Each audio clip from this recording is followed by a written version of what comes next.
আমাদের চ্যানেলে সম্প্রচারিত বক্তার বক্তব্য নিজস্ব মতামত, এর জন্য চ্যানেল কর্তৃপক্ষ দায়ী নয়। এই চ্যানেলে প্রকাশিত প্রতিটি অনুষ্ঠান কোনোভাবে ক্ষতিকারক বা অবৈধ কার্যকলাপ প্রচার করে না। এখানে সম্প্রচারিত প্রত্যেকটি অনুষ্ঠান শিক্ষামূলক উদ্দেশ্য নিয়ে তৈরি।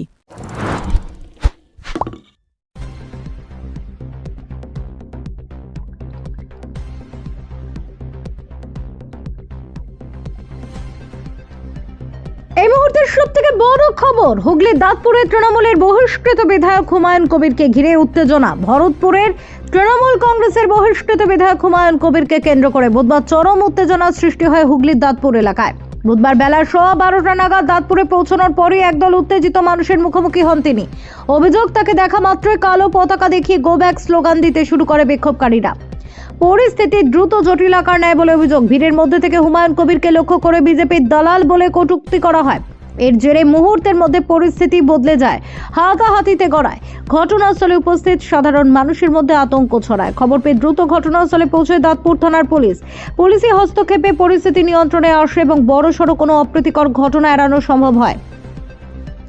পরিস্থিতি সামাল দিতে এলাকায় কিছু সময়ের জন্য অতিরিক্ত পুলিশ মোতায়েন করা হয়। এই ঘটনার পর হুমায়ুন কবিরের অভিযোগ, তৃণমূল কংগ্রেসেরই কিছু কর্মী পরিকল্পিতভাবে তার উপর চড়াও হন এবং তার সঙ্গে অসভ্য আচরণ করেন। যদিও তৃণমূল কংগ্রেসের পক্ষ থেকে এই অভিযোগ সম্পূর্ণ ভিত্তিহীন বলে উড়িয়ে দেওয়া হয়েছে। উল্লেখ্য, আগামী 2রা জানুয়ারি থেকে 5ই জানুয়ারি পর্যন্ত হুগলির দাঁতপুরে মুসলিমদের বৃহৎ ধর্মীয় সমাবেশ বিশ্ব ইজতেমা অনুষ্ঠিত হওয়ার কথা। সেই উপলক্ষে শেষ মুহূর্তের প্রস্তুতি খতিয়ে দেখতে এদিন দাঁতপুরে গিয়েছিলেন হুমায়ুন কবির। আর সেই প্রস্তুতিকালীন পর্বে তাকে ঘিরে তীব্র রাজনৈতিক উত্তেজনা ছড়ায় এলাকায়। ঘটনাকে ঘিরে স্থানীয় রাজনীতিতে নতুন করে চাপানুতর শুরু হয়েছে। Bureau report, Kolkata mirror.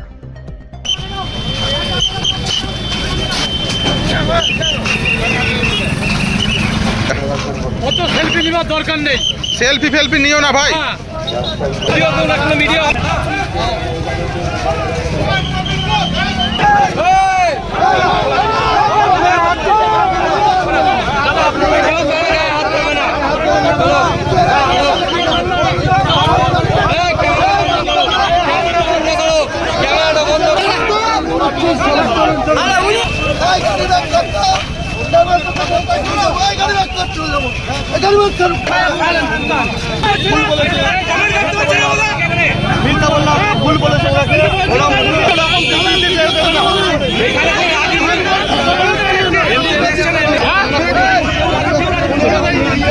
বিক্ষোভ দেখালো, কি বলবেন? এরা সব শাসক দলের দালাল পুষে রেখেছে। একটা ধর্মকে ব্যবহার করে এরা আগে থেকেই 2011 থেকেই মমতা ব্যানার্জি মুসলিম সমাজকে নিজের স্বার্থের জন্য ব্যবহার করে।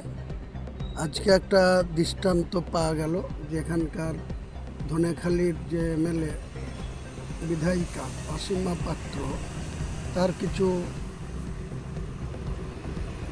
লোককে এখানে রেখে দিয়েছে, যে আমাদেরকে বিজেপির দালাল বলছে। কে বিজেপির দালাল সেটা আগামী নির্বাচনে এদের জবাব দেওয়া হবে। কারণ মমতা ব্যানার্জি নিজে বিজেপির সঙ্গে কতটা সম্পর্ক রেখে চলে, এনডিএর সঙ্গে ঘর করেছে, রেলমন্ত্রী হয়েছে, অটল বিহারী বাজপেয়ীর সঙ্গে মন্ত্রী সবাই ছিল। আজকে তাদের এমএলএ হুগলিতে দাঁড়িয়ে বলবে আমাকে বিজেপির দালাল, এর জবাব 26-এ ঠিক দিয়ে দেওয়া হবে। সেটা নাহলে একটা বিশ্ব ইজতেমা, মুসলমান সমাজের এত বড় একটা অনুষ্ঠান, যেখানে 6 মাস আগে থেকে এখানে সমস্ত ট্রেন তৈরি হচ্ছে, ক্যান্টিন আছে গোটা রাজ্যের বিভিন্ন জেলার। সেখানে আমার মতো একটা লোক, আমি তো কোনো কারোর জন্য এখানে রাজনীতি করতে আসিনি। আমি এখানে এসেছি, আমি শুক্রবার থেকে শুরু হবে। শুক্রবারে আমাদের ওখানে বাবরি মসজিদের জায়গায় 6 তারিখে ছিল শনিবার, তারপরের থেকে 3টে জুম্মা সেখানে নামাজ হয়। আমি সেই 3টে জুম্মাতে অ্যাটেন্ড করেছি, আবার 4র্থ জুম্মাতেও সামনে শুক্রবার 2 তারিখে অ্যাটেন্ড করব। তো স্বাভাবিকভাবেই আমি আজকে বুধবার 31 তারিখে, আমার কাছে আগে থেকে খবর ছিল যে 1 তারিখ বা 2 তারিখ থেকে কোনো গাড়ি ওখানে প্রবেশ করতে দেবে না। তো আমার পক্ষে তো 5 কিলোমিটার 7 কিলোমিটার হেঁটে ওখানে যাওয়া সম্ভব নয়। তাই আমি এসেছিলাম জোহরের নামাজ পড়তে। একজন মুসলমান ব্যক্তি, সে এতটাই মুনাফেক, আমার মনে হয় ডিং ফিং করেছিল সে আপনারা দেখলেন যে সে কী ধরনের অভদ্রতা, সেখানে গাড়ির সামনে দাঁড়িয়ে বলছে যে ঢুকতে দেবো না। তা বাংলাটা কি কারো বাবার সম্পত্তি নাকি যে কোনো জেলায় কেউ কাউকে ঢুকতে দেবে না? আমাকে বলা হচ্ছে ডাইরেক্ট যে বিজেপির দালাল। মমতা ব্যানার্জি কার দালাল? মমতা ব্যানার্জি যে মুসলিমদের ভোট নিয়ে এতদিন ধরে আরএসএসের দালালি করছে। যখন মমতা ব্যানার্জি ক্ষমতায় এসেছিল তখন 558টা আরএসএসের অফিস ছিল, আজকে 12,000 আরএসএসের শাখা অফিস হয়েছে গোটা রাজ্যে। তাহলে কে কার দালাল আগামী দিনে নির্বাচনের টাইমে ঠিক বুঝিয়ে দেওয়া হবে। এটা কি মুসলিম সম্প্রদায়ের কাছে কি একটা বার্তা যাবে যে আপনাকে ঢুকতে দেওয়া হলো না? একজন মুসলিম সমাজের মধ্যে আজও শুনেন, আমাদের ইসলামকে শেষ নবী আমাদের হজরত মোহাম্মদ মুস্তফা সাল্লাল্লাহু আলাইহি সাল্লাম এই কোরআনকে তিনার টাইমে মহান আল্লাহ তাআলা নাজিল করেছে। সেই কোরআন মোতাবেক গোটা বিশ্বের মুসলিম চলে। তার মধ্যে 10 থেকে 20% মুসলমানদের মধ্যে আবু জেহেল আছে, মুনাফেক আছে। তারা মুনাফেকি করবে। তো এই যারা মুনাফেক তারা বর্তমান শাসক দলের হয়ে কাজ করছে। শাসক দল কতদিন থাকে? 34 বছরের বাম জামানা ছিল, এরকম কিছু মুনাফেক ছিল। আজকে মমতা ব্যানার্জির শেষ পর্যায়ে চলে এসছে। এখনও মুনাফেকরা এখানে ছড়ি ঘোরানোর চেষ্টা করছে, বা একটা ধর্মর ভাবাবেগ যেখানে গোটা বিশ্ব ইস্তমা বলা হচ্ছে। তাহলে আমি তো বাংলার মুর্শিদাবাদের একজন, আমারও অধিকার আছে এখানে নামাজ পড়তে আসা। সেখানে বাধা দিচ্ছে, আমাকে বিজেপির দালাল বলা হচ্ছে। এখান থেকে তো বোঝা যায় যেখানে টিএমসি হুমায়ুন কবিরকে ভয় পেয়েছে। তা নাহলে হুমায়ুন কবিরের সম্বন্ধে এই ধরনের উক্তি করার তো অনেক জায়গা আছে। তাদের তাবড় তাবড় নেতা আছে। তাদের অভিষেক বন্দ্যোপাধ্যায় আমাকে নিদান দিয়েছিল যে মসজিদ করুন, মসজিদ নিয়েই থাকুন, রাজনীতি ছেড়ে দেন। আমি তো বলেছি যে আপনার পিসিকে বলুন যে মন্দির নিয়ে থাকতে, ওই জগন্নাথ মন্দিরে যেতে, তাহলে আমিও মসজিদ নিয়ে থাকব। শেষটুকু সৎসাহস নেই বলার যে না ঠিক আছে আপনার। হ্যাঁ, তো দুর্গান্দন করতে পারবে না, কারণ দুর্গান্দন উদ্বোধন হয়েই থাকবে।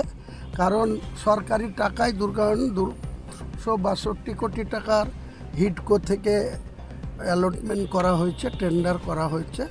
ক্ষমতায় যেদিন থাকবে না সেদিন সরকারি টাকায় কোনো দুর্গায়ন হবে না, কোনো জগন্নাথ মন্দির হবে না, কোনো শিলিগুড়িতে মন্দির হবে না।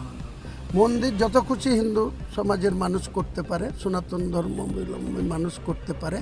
মন্দিরের আমরা বিরোধী না, কিন্তু সরকারি টাকায় এইভাবে মন্দির করা যায় না। দেওয়া হয়েছে এবং তৃণমূলের পক্ষ থেকে ইস্তেমার কারোর দায়িত্ব নেই, বা ইস্তেমার কেউ দায়িত্ব নেই এখানে যে তাকে বাধা দেওয়ার মতো। এখানে ধর্ম, বিশ্ব ইস্তেমা ধর্মের ব্যাপার, এখানে ধর্মের জন্য তিনি এসেছিলেন, কিন্তু তৃণমূল ওনাকে বাধা দিয়ে গো ব্যাক স্লোগান দিয়ে বাড়ি পাঠিয়ে দিল। কি বলবেন? তৃণমূলের বিরুদ্ধে অভিযোগ করছে এবং অসীমা পাত্রের বিরুদ্ধে অভিযোগ করছে। সব থেকে প্রথম কথা বলি, ওইখানে আমাদের ইস্তেমা যেটা বিশ্ব ইস্তেমা ওটা আমাদের তৃণমূল পরিচালিত নয়, ওইটা সম্পূর্ণ আমাদের বিশ্ব ইস্তেমা কমিটির লোক পরিচালনা করছে। ওইখানে গিয়েছিল আমি শুনেছি যেটা ওনাকে নাকি ওখানে ঢুকতে দেওয়া হয়নি। এই ব্যাপারে তৃণমূল কোনোভাবে জড়িত নয়। তৃণমূলের ওটা ইস্তেমা কি তৃণমূলের ইস্তেমা? তৃণমূলের কোনো ইস্তেমা নেই। এইভাবে এটা সরাসরি মিথ্যা কথা বলছে। এর মধ্যে তৃণমূল কর্মী থেকে আরম্ভ করে কেউ জড়িত নয়। সরাসরি অসীমা পাত্রের বিরুদ্ধে অভিযোগ করেছে আমাদের নেত্রী, ওটাও মিথ্যা কথা, সর্বোপরি মিথ্যা কথা বলছে। ওখানে ইস্তেমা কমিটি চালনা করে, এখানে তৃণমূল চালনা করে না। সম্পূর্ণ মিথ্যা কথা বলছে, মিথ্যা অভিযোগ করছে, সম্পূর্ণ ভিত্তিহীন কথা বলে যাচ্ছে। ও যেটা অভিযোগ করছে উনি বলছেন যে এখানে শুধুমাত্র পুলিশ নিষ্ক্রিয় ছিল, তৃণমূল এখানে সরাসরি মিথ্যা পরিচালিত করেছে। সরাসরি মিথ্যা কথা উনি বলছে। উনি যে কথাটা বলছে সম্পূর্ণ মিথ্যা কথা বলছে। কিন্তু আপনারাও তো ছিলেন ওখানে। না, আমরা ছিলাম না। উনি তো একজন বিধায়ক। আমরা ছিলাম না। আমি যেটা শুনেছি এইমাত্র শুনলাম, আমি এখানে ছিলাম, আমি শুনলাম যে ওনাকে নাকি ঢুকতে দেওয়া হয়নি। সরাসরি ইস্তেমা কমিটি ওনাকে ব্যাপার। আমাদের তৃণমূল পরিচালিত কেউ ছিল না। তৃণমূল ঢুকতে দিয়েছে, তৃণমূল এর সাথে কোনো জড়িত নয়। সরাসরি মিথ্যহীন, সম্পূর্ণ ভিত্তিহীন, সর্বোপরি মিথ্যা কথা বলছে। দেখুন কি করছে, কেনা করছে, কিসে করে উদ্দেশ্য বলতে পারছি না, কিন্তু ভিত্তিহীন অভিযোগ করছে। উনি তো এখন সর্বক্ষেত্রে তৃণমূলের সম্পর্ক বলছে। এতে তৃণমূলের কী সম্পর্ক? এটা ইস্তেমাটা হচ্ছে বিশ্ব ইস্তেমা, এখানে কি তৃণমূলের ইস্তেমা হচ্ছে না? এটা সর্বোপরি সবাই, মুসলিম ধর্ম সবাই ইস্তেমা। তা উনি বলছেন যে আমি তো একজন মুসলিম হিসেবে নামাজ পড়তে এসেছিলাম, আমাকে গো ব্যাক স্লোগান কেন দেওয়া সে আসতেই পারে তো, এখনও আসতে পারে তো, কেউ আসতে মানা করিনি তো, সবার জন্য তো ইজতেমা তো সবার জন্য। এখানে তৃণমূল সম্পর্কে যেটা বলছে ভিত্তিহীন অভিযোগ, সরাসরি রাজনীতির ব্যাপার বলছে, তৃণমূল করছে। অবশ্যই এখানে তৃণমূলের নাম এখন নিচে রাজনীতি করতে চাইছে, এখানে তো তৃণমূলের কোনো সম্পর্ক নেই, এটা সরাসরি বিশ্ব ইজতেমা আছে, এখানে তৃণমূলের কী সম্পর্ক আছে? আপনার নামটা? আমার নাম Wasim Reza.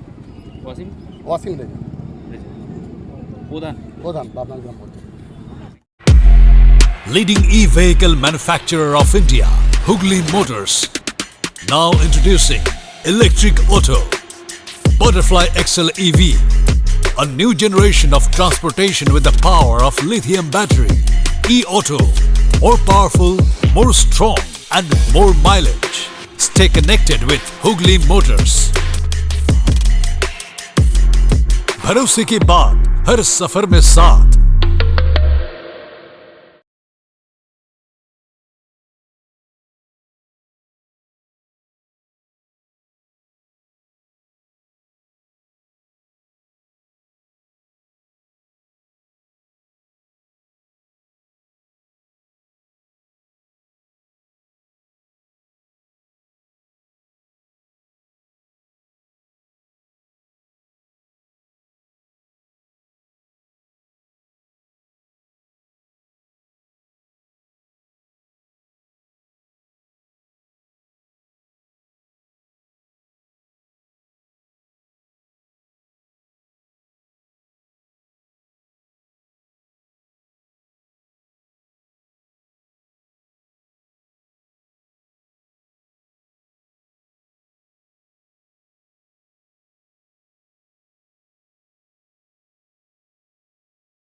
Enjoy a weekend at Vedam, the paradise of peace.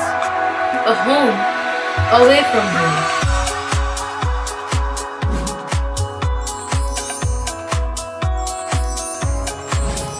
See yourself resonating with the nature.